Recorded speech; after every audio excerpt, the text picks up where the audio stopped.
So, ayan nga guys, Catherine Bernardo at Alden Richards ganap. Ayan sa kanyang pa-housewarming. Grabe, super blessed. Si Catherine, grabe. Ang ganda ng bahay niya. Ang laki-laki. Parang may rooftop bar.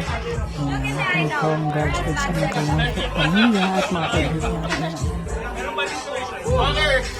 Grabe, inom pong inom. Ano? Hindi ba pwede magsama na walang inom? Ayan, ganyan ang bahay niya guys. Yung hagdanan, papasok kayo yung gate, tapos may taas yan. Ito naman kanyang mami sa Too Good to Be True, si Jelly de Belen. Congrats, ayan ang bahay niya.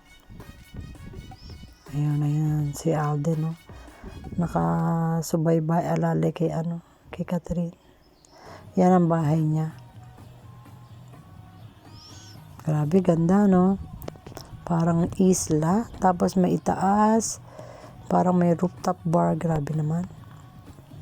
Sipin mo naman 35 million ang binabayad sa kanya sa billboard lang. At sa pelikula. Oh, ilan ang ano niya? Ilan na nagagawa niya movie. Billboard. Ilan niya. Endorsement.